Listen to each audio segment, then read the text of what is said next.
Welcome, everyone, and thank you for joining us for another episode of Let Your Words Count. Today we're on episode 31. Episode 31.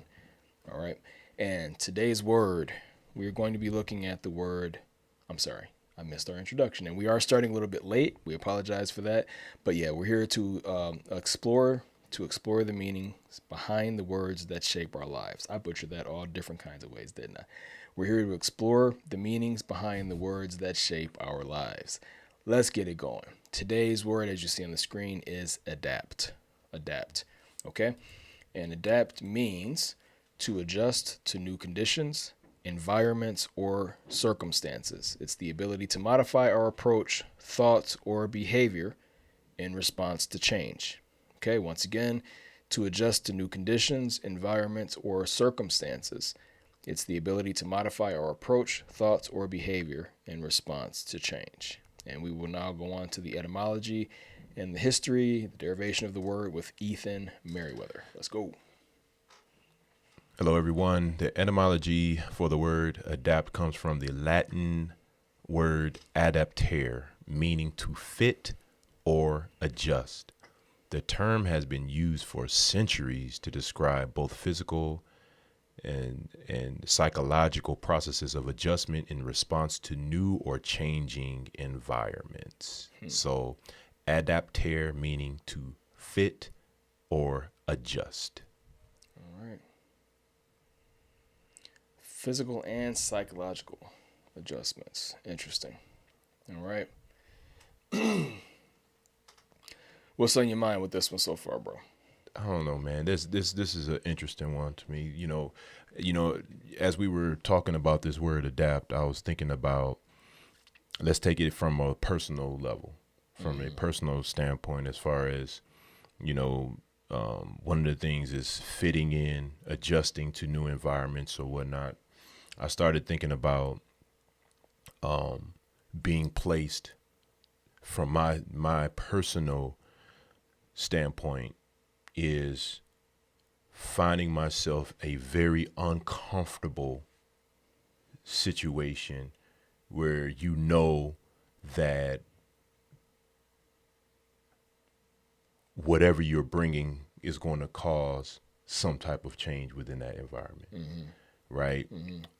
I always go to the point of being a quality engineer. We talk about that on this call quite a bit in my past experiences, and I knew that when there was an issue, I would have to bring new items and new specifications or criterias to a worker or a group that would cause some type of change, where they would have to adapt to those types of criterias and procedures or whatnot because of comfort levels, Right. the comfort levels that they have in the ways they've been doing it. Why I've been doing this for so long, you know what I mean?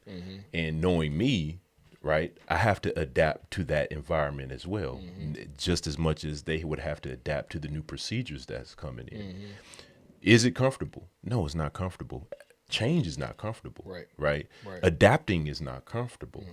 So if I look at it from that adjustment, from that Latin word of adjustment, the comfort levels when it comes to adaptation is not always there, if you look at it from that personal standpoint. So when I was thinking about that word a little bit, I was thinking about more of the a support mechanism as well. And Interesting. you might have your own way of looking at it based off of the definition, because I would love to hear what you have to say.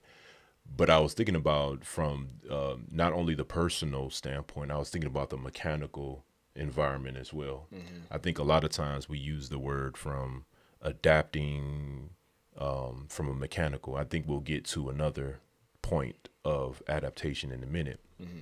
But just to cover my thought for right now, is from a personal standpoint, is how do one going to an environment, bringing new things and new ideals, have to adapt to the environment that you find yourself in, and the people that you're bringing this information, or it doesn't have to just be people, but the environment itself, because it could be animals, it could be anything, right? But from my personal standpoint, when you go into a new environment with new things, new tools, new procedures, you're changing the landscape of what's been already. Right. And so everybody has to adapt and adjust and fit with the new thing that comes in place, if that makes sense. It does, and I think that's important, because I think one of the things that I've observed with humans, right, and why it's important to find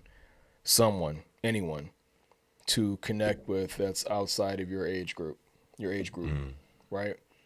Because I think we all have this period of time where we grow up seeing things a certain way. And you're able to witness small and slight shifts in things during your first 25 years of existence. But you might have one or two big things. And I think we're 80s and 90s kids, right? So we were in high school when the internet, started to become a thing, and AOL, dial-up internet, turning on AOL email, that was all new in our middle and high school years. But when you're there to kind of witness and go through the introduction of that new thing, right, you get to adjust in some small way.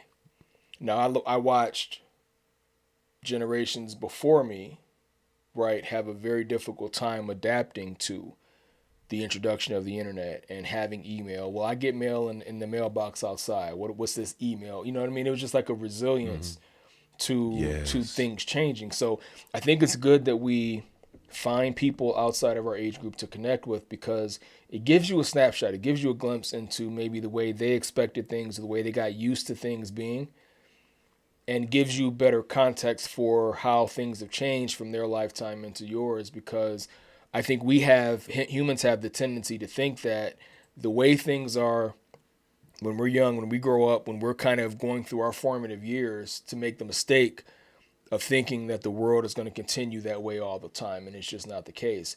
And it doesn't take observing a big period of time to see that, but it's just, again, if you're young and then you're in your formative or fresh out of your formative years, it may seem like things have been the same and are going to be the same, but it's like the reason why adaptability or adaptation is so important is because this world is ever changing. It's always changing. Nothing will stay the same. You can't look at a single, that's a gross overgeneralization. Very few things stay the same over long periods of time.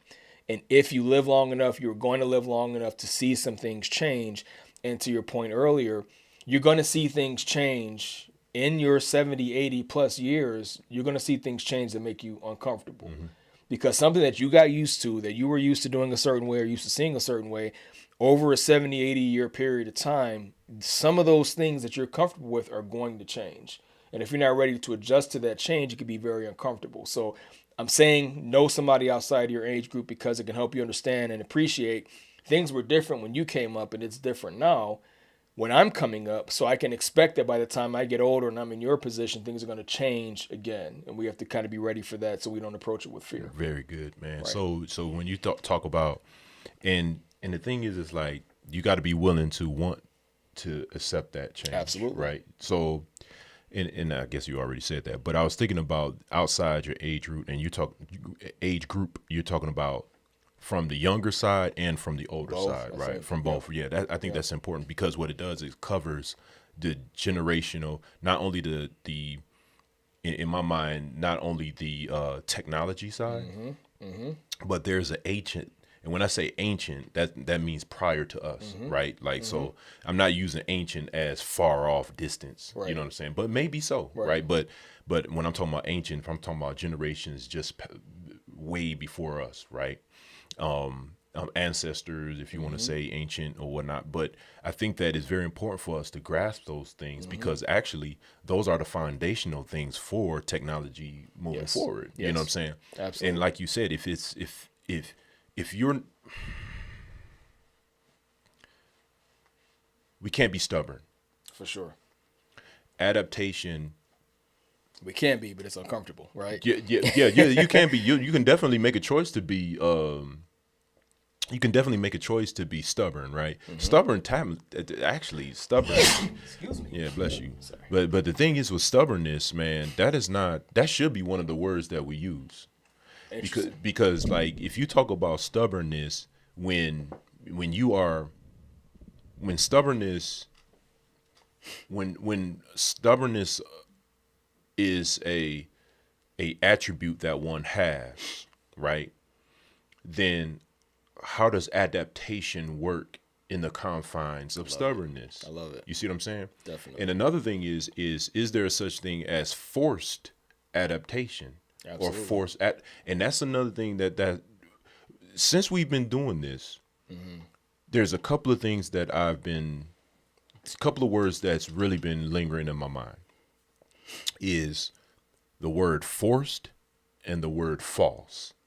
When I start using these words in the confines of if I use force or false and that is a preface to the next word, Right. that allows me to see the strength or the weakness of that word or the potential harm that it can cause within the processes of my thought. Interesting. You understand what I'm saying? If that makes sense, right? Yeah. So when I think about adaptation, is there a force we know that there's forced adaptations. We already know, man. African Americans, Africans were brought on the slave ship over here. That was forced adaptation and in some type of way. I digress because I don't want to necessarily go down the path, but I think you get the picture, right? And not only with African Americans or Africans at that time, there's many other ethnicities that were forced. For sure. Man, there's forced labor right now, man. It's across the board. Slavery is not done. That's know what I'm saying? And to be honest with you, if we can take it back, going back to what your thought was as far as, we're growing up in the 80s and whatnot. If you television was forced adaptation, if you think about it. But they call it entertainment, but they're actually conditioning us. Adaptation in some type of way is a conditioning process as well. Wow. You see what I'm saying? If you look at it, and I just thought about that right now. Because if you think about, like, when I heard this during, and I'm going to be very careful with this because I don't want censorship to come in, but I remember during that time, 2020, that's all I'm going to say. Yep. During that time, there were media outlets that only wanted you to get information from them. I think that's all media outlets, bro. Yes. Yep. Yeah, I'm going to say this. I'm I hear you. No, you good. You good. So when you okay, Case, I agree, right? This is the reason why we have to be careful so we won't be forced into adaptation. Right. And I don't realize it. I don't realize. I'm starting to realize more that information that's received, we have to be careful to make sure, is it harmful? If it's not, if it's harmful, that means that something else is trying to adapt you instead of you are being adapted willingly to and intentionally, for yourself, for your growth, for your necessary, endeavors or whatnot. Did that make sense? I think I said a lot, but to cover up what I was just trying to say, I feel like I'm talking a lot right now. You're good. But I think the whole idea is, are you the one that is determining to be adaptable, and you want to adapt to something because you see the benefit behind it? Whether it's a failure or not, it doesn't matter. It's your choice. Rather if you choose to adapt to something and fail, or you choose to adapt to something that you are successful in, that was your choice.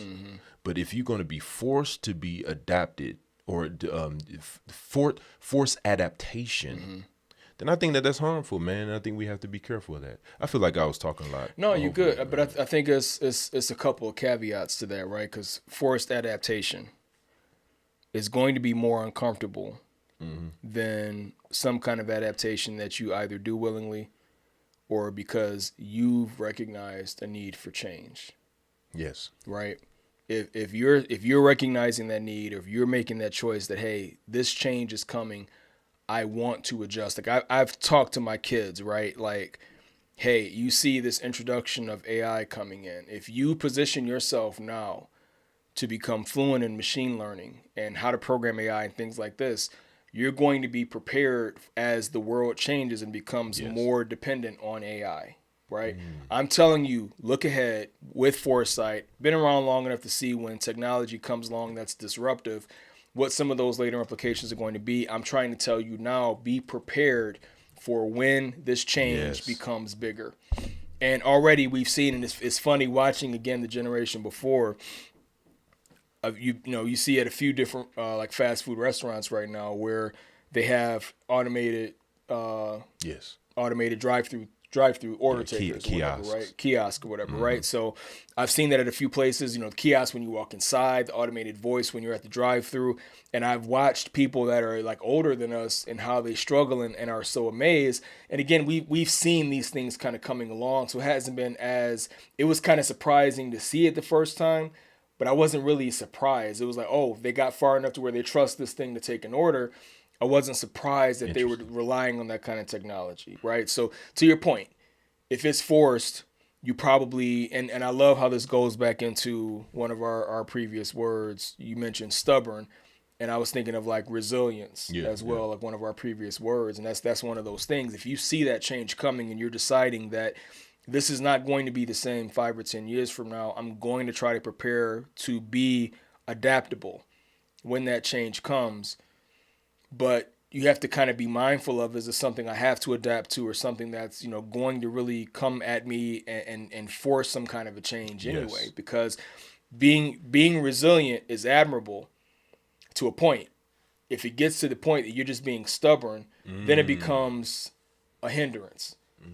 There's a time that comes that says this change is coming, but I'm going to stand firm in where I am because that's not a change I want to participate in or be affected by, and that's resilience. But if there's a change that's coming and it's just I don't want to change because I'm comfortable, now you're being stubborn. Yeah. You know what I mean? Now you're potentially harming yourself because the change that's coming that may affect your livelihood, affect how you move around the world. And you just say, I don't want to change. I don't want to accept that. Well, that resilience that you have to that change is becoming stubbornness, and it's going to just hinder you. It's not going to really benefit you or let you go through the growth. You're going to be robbing yourself of a growth opportunity. Yeah, robbing yourself of a growth. Right. That's interesting. You can't stop that from happening. Change is always coming. It's always happening. Always. And how do you prepare for that? Right, like you know what I'm saying. Like in some ways, I look at preppers, doomsday preppers, or what. I don't even know if they would even call themselves that now, just preppers or whatnot. So we do preppers. No, I'm joking. Yeah. I'm a lightweight in it, but yeah, go ahead. So when you look at people, I'm not mad at them. I'm mad at people that do that at all. It's preparing for a possible change, right? Yeah, there's a degree of wisdom to it. I wasn't cutting you off, bro. Go ahead. I was just adding on to what you're saying. No, I just, to me, these are sensitive topics because people, it goes back to that word stubbornness or complacency, right? Mm-hmm. So when you know that a change, it's for sure going to happen. Mm-hmm. And I'm trying to, in my mind, I'm really trying to still think about, what are you going to become in the process of that change as well? Mm-hmm. Are you going to, man, I can't get the thought out of my head right now. It's somewhere I want to go with this. It goes back to the forced change, so to speak. And I think that's a very important aspect of adaptation, and the intentions. And is it outside of your control? You said something about harmful, and I think that, man, I can't get it. I'm gonna let you go ahead. Let me still thinking about it a little bit. You're good. So, and I think I'm kind of I'm going to pull this story from like something that's kind of going on in my personal life right now, right? I have a kid that's going through some changes. Not that, it's one of my sons, and it's not that the changes that he's going through are necessarily bad. It's life changes. Mm-hmm. It's graduating from high school. It's turning 18. It's all these different things that are changing. And I've talked to him about it a lot because I know now some of the areas in my life I didn't navigate so well when I was going through some of those areas. Mm-hmm. And knowing my kid and kind of knowing 6 months ago, a year ago, kind of what was coming, and knowing some of the ways he approaches things, I started talking to him a while ago, and it's continued up until, still going on. So glad you brought that. Right? But it's still going on because it's like it's one of those things when you turn 18, when you graduate from high school, and I'm preparing him because the social circle is important to him. And I'm trying to prepare him like it's great. You have a close social circle. You got a close group of friends that you really enjoy hanging out and spending time with now. But I want you to be prepared that this situation, your social circle, is going to change. Yeah. When you graduate high school, you all see each other hours out of, 5 days a week.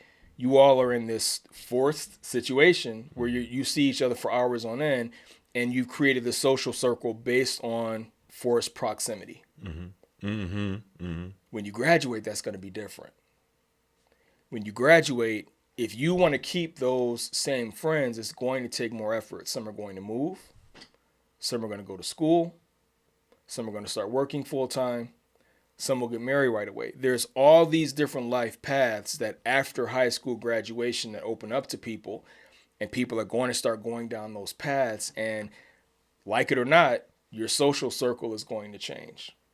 Now, I could look at that and say, I just don't want it to change. I'm going to, be resilient and whatever.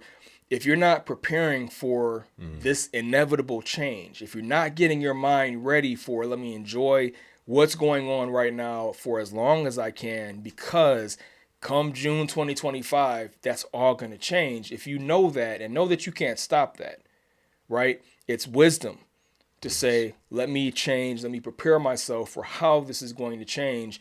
And if I get ready to go into that mindset early enough, I can even get a leg up and some preparation for, hey, I know this person is moving away. I know this person is going to work full time. I know whatever, is different. Prepare for that. Enjoy things while they are right now, where they are right now, but also be preparing, hey, come June, I gotta change some of these things around so that I'm ready for my new normal, right? I love that, man. I'm so glad you brought that up, man, because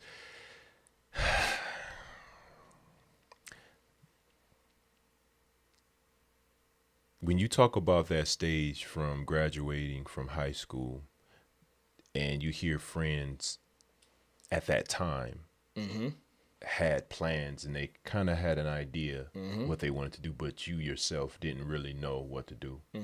That's disheartening. Yeah, for sure.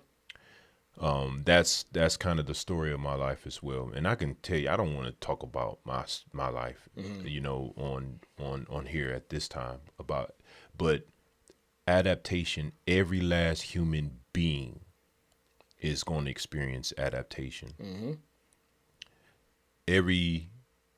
I think that you talking about an accelerated time is probably between the ages of 7 to 21. I think those are absolute critical times in our lives. For sure. Like right now, man, I'm 47. I'm floating. I'm coasting, man. You know, Right. You know what I'm saying? When you get to Right. a certain age, you kind of coasting. Yeah. Do you have worries? Yeah, absolutely. But your worries are not the same when you were things kind of balance out in some type of way. There are other types of concerns you have, right? But you've gained enough experience to just be like, whatever. Right. You know what I'm saying? Right. And that's what you're trying to teach your son, I believe. And that's what I'm trying to teach my children as well is you're going to figure it out. Yeah. I can go on the journey with you, but I can't do it for you. Right. You know what I'm saying? Right. I can help you along the way, but I'm not going to do it because I don't think that you will be able to learn anything if I do everything for you. Absolutely. You see what I'm saying? That's another thing. Absolutely. The adaptation is when a buddy of mine said this the other day, he said that God didn't make you into that eaglet in the nest. He designed you to be the eagle. He didn't design you to receive vomit in your mouth. I love that, man. Wow, I absolutely love that because that's a stage. Yeah. That's a certain stage. He designed you to be an eagle, flying, executing. And I think that with adaptation, that eaglet had to adapt to its environment to survive. Absolutely. And that's another thing about adaptation is about survival. It is. So and I think we'll do a disservice to our children if we're not teaching them how to survive in this mad world that we're living in. That's right. And don't get me wrong, this is a mad world. You know, however, if we give them the tools to be successful, they will do very, very well. For sure. And it's actually it's not even as hard as we make. Is this world hard? It depends on, I think the whole reason why we want to develop one another, each other, is you can take ownership of your life and really move forward in such a way where you're not surprised. Right. You know what I'm saying? Because you're going to have to survive. Adaptation is about survival. It is. If you think about animals in the wild or whatnot, they learn how to survive in the environments that they have. Now, once again, you know, you can be a herbivore or you can be a predator. Right. But even with that, they still learn how to survive in some type of way. They end up adapting or whatnot. Right. But when you talk about like growth, us as human beings being thrown out into this world, conditioned, I think it starts from home. I think we should be conditioning our kids, talking to them about the toughness of this world, because once you get into the work environment, you're dealing with people that are adapting just as you are adapting. Yes, that's right. You know, there's people that's going through changes, people that have had rough upbringings. Right. Some people have easy upbringings. You know, some people have setbacks, some people have pitfalls. But at the end of the day, can we come together and produce something good? Right. I think that's the key is with adaptation. It doesn't matter what my experience is or my upbringing was. Can I produce right now? And this is another thought. Can adaptation create a form of an excuse? Hopefully I can ask this question to myself and to you, right? Does adaptation, is it a positive word or is it a negative word? You know? And the reason why I was saying that, so don't forget that. So is it a positive or a negative word? To me, I think it's a positive approach mainly, but it can have negative aspects behind it. It can. You know? I agree. And the next question would be, and so don't forget that. Right.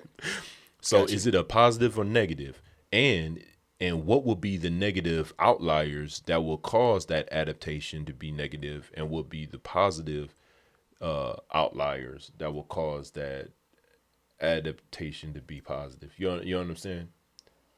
I know that's kind of a loaded question, right? No, but it's a good one. But it's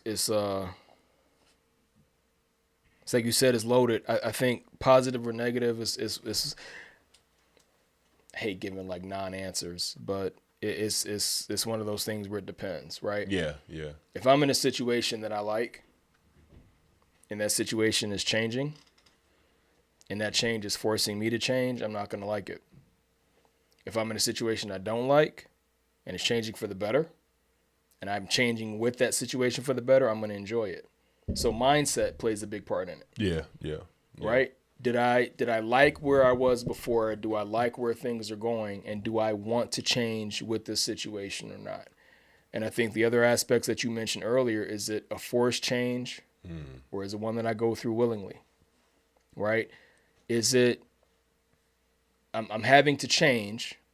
Do I look at that change as a growth opportunity? Or is that change making me compromise my identity, my goals, my values, right? So adaptation doesn't have to be bad, but it I think it relies on all those factors. Is it forced or is it willing? Is the change that's driving the change perceived as positive or negative? And what's the mindset of the person? Because I can be that person that just is so complacent, satisfied where I am. I love things where they are right here, right now, and I never want it to change. It's going to. Yeah.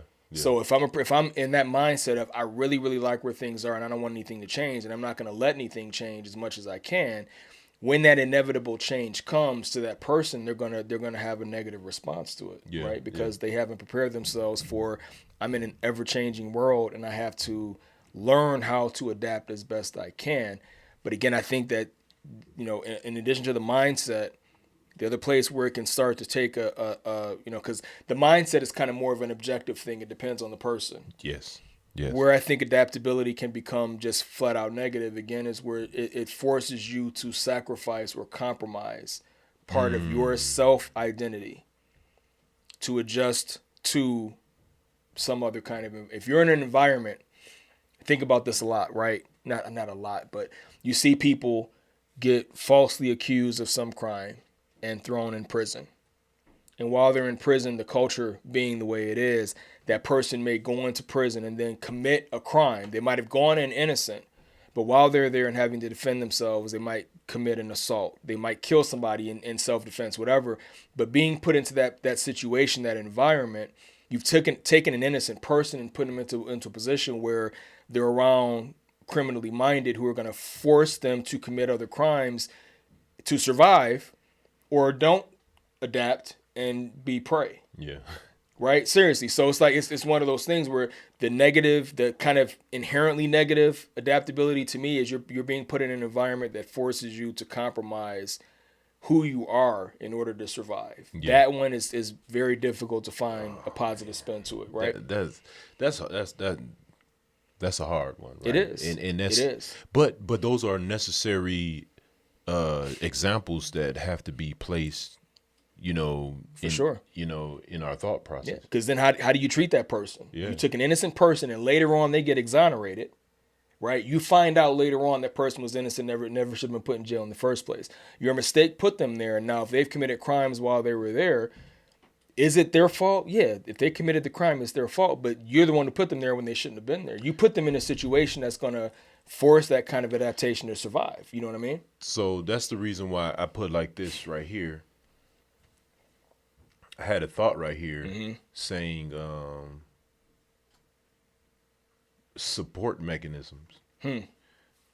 So the reason why I put that as far as adaptation, you have to have support mechanisms. So even if that person was he was incarcerated for something he did not do, he was innocent. Sure. The integrity of that person is very important to have a support mechanism to keep them stable. And that's where that stable adaptation can come in. You know what I'm saying? Does these situations happen? You hear them all the time. But there's a very small percentage where the innocent stays, keeps their integrity. You said something here that was very interesting, and it made me think about the forced adaptation depends on the source. So if the forced adaptation is parenting, then the child may not know that it's forced adaptation, or they don't realize the intent that and the potential strength or the potential value that child has. So the forced adaptation is really trying to distribute a power, or it's trying to empower that person. So I really do believe it's the source as well too. For sure. But the person has to recognize who the source is. For sure. You see what I'm saying? For Because there are terrible sources out there, right? Absolutely. Like for instance, like anybody that's in sports or anything that's motivational, it's a lot of times it sounds good, but once you start going down the confines, it's the pain, the sweat, the blood, sweat, and tears that actually takes you down the path of benefit, right? If you was on the streets, right, and some cat come up to you back, and wants you to sell drugs and whatnot, you see that he has nice things, driving car, blah blah blah. You know the story. We've been there. We've seen all that stuff or whatnot. Of course, it's going to look good. Right. That's still some type of choice mechanism, Sure. and you're going to adapt to that lifestyle, even though you are benefited in a way. Right. But the lasting results are devastating. Right. Right. And that's what I'm saying. It's like the pendulum can really swing. It can. When it comes to adaptation. And what type of mindset do we prepare ourselves within the process of adaptation? Because adaptation is a process. It just doesn't happen overnight. Agreed. It happens over time. Agreed. You know what I mean? Agreed. And so what I was just thinking about is, because we are all adapting. We're adapting right now. For sure. Right now. Now, sure. you and I with this word right now, Right. or Right. with the words that we're choosing. And I'm be honest with you, man, flat out, since we've been doing this show and these words being like really breaking these down and being brutally honest with myself, because I did not know, I'm able to apply these words to my heart. And now my output is changing. I'm sure. adapting to these words that we're using. For sure. And I feel benefited by that. You see what I mean? So that's kind of where I'm at right now with the adaptation. And I think it's truly a mechanism. I was writing a couple of things here is, I think you brought up the, Darwin says the survival of the fittest and whatnot. Yeah, and that goes evolution. back to what you're saying of a person being incarcerated or whatnot. Whew, that's brutal stuff, man. It is. You know? Yep. But are you preparing your mind? Like let's say if Gary, you were placed in jail right now for something that you not do, what kind of integrity would you have? Right. You know what I'm saying? I think about that stuff all the time. I do too. I do too. I always wrap that stuff around my head. Like Yeah. Ethan Merriweather, what would you do Right. if you've been falsely accused for something, you've been placed incarcerated, or you've been incarcerated for a particular amount of time? You know what I mean? What would you do? I always think about that kind of stuff. You know? Because, and I think that's an important conversation or important thought process to have, right? Because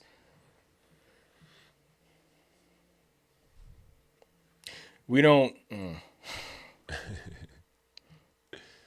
There's a number of things, right, throughout history where, another one of our words, resilience or resistance in some form has been criminalized. Yeah. And from our conversations, not necessarily on camera, but from our conversations, that there is an element of resistance to certain things or to certain kind of changes, right? And as long as there's freedom of speech that accepts what you're saying, then it's probably not a big deal here in America.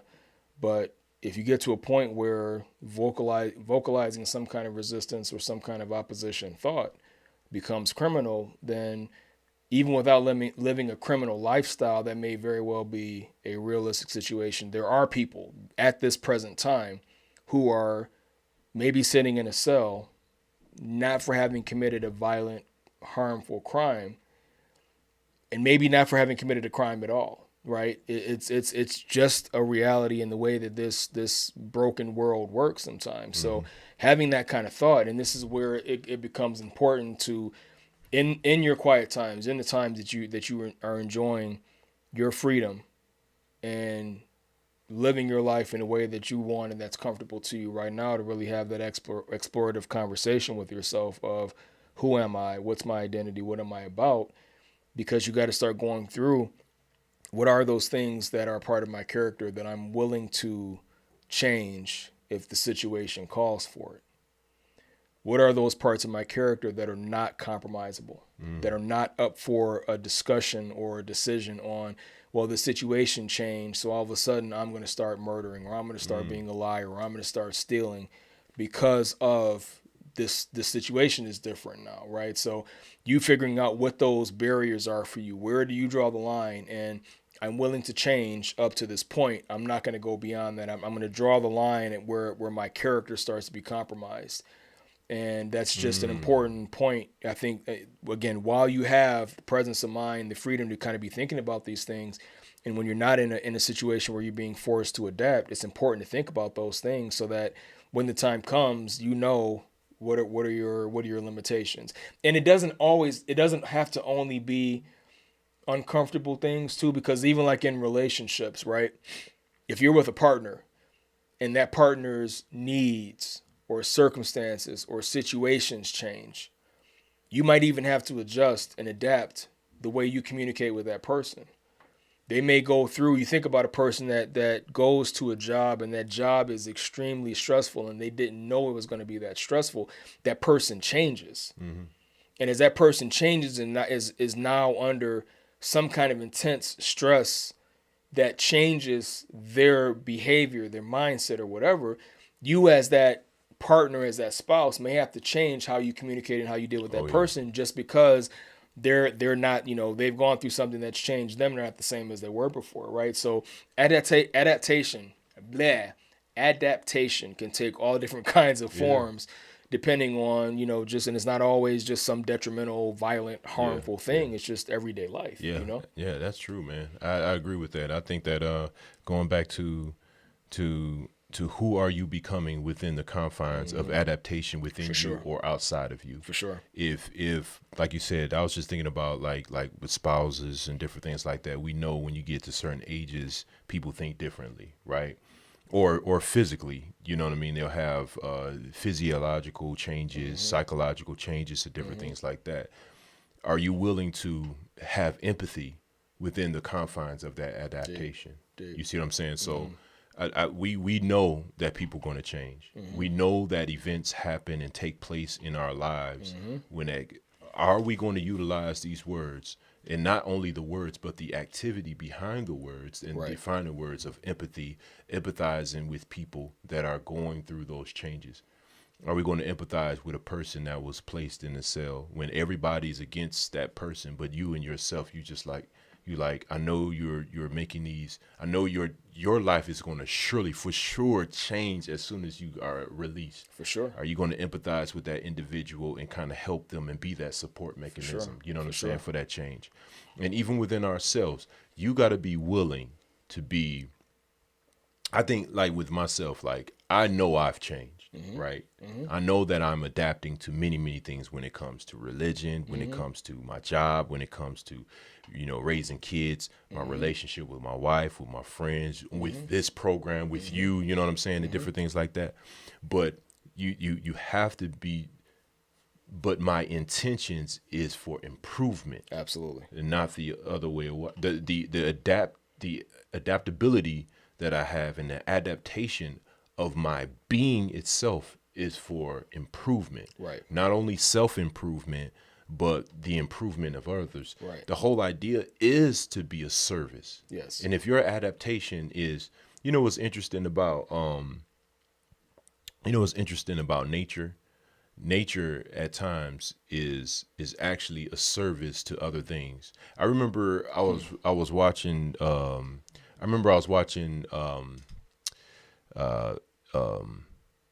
it was a show on, I think it was the National Geographic or so. I read a book. It was about one of the national parks, and they were saying that they had an issue. They had an issue with, I think it was a certain species that were no longer there, and they said that it was a bird, I believe, that I can't remember. I'm sorry, y'all. If I find it, I'm trying to get it for you. But it was a certain species of plant that was no longer living there or growing there. And what they did was they placed wolves in there.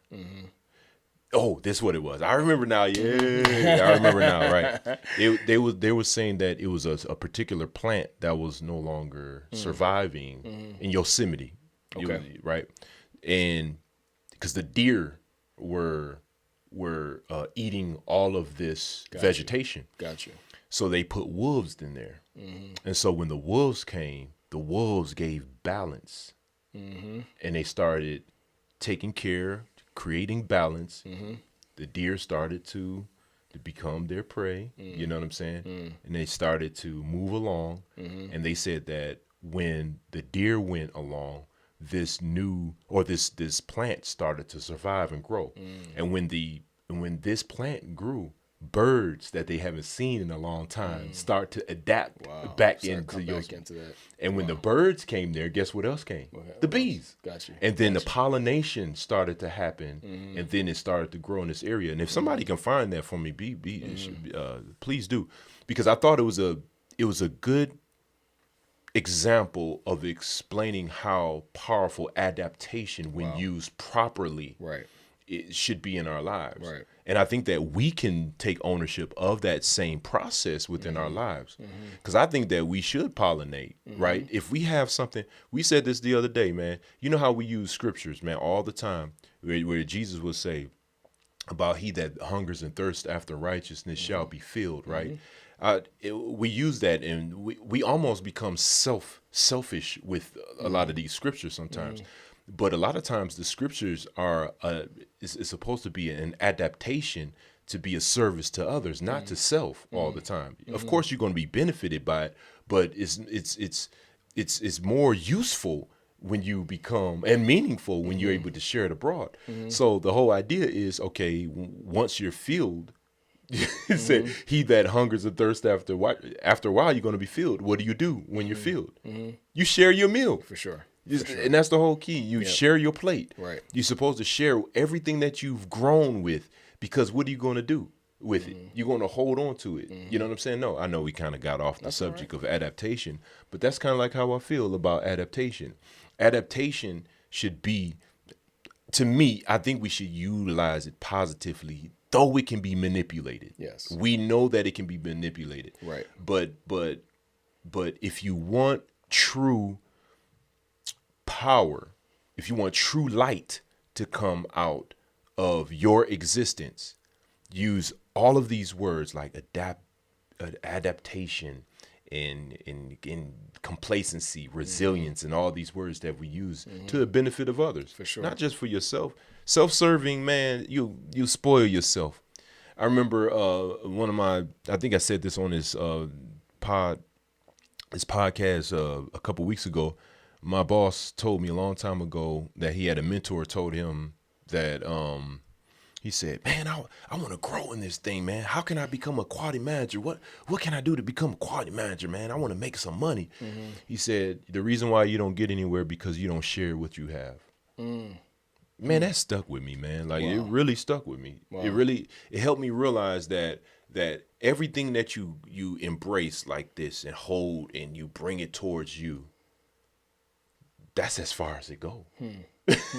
Wow.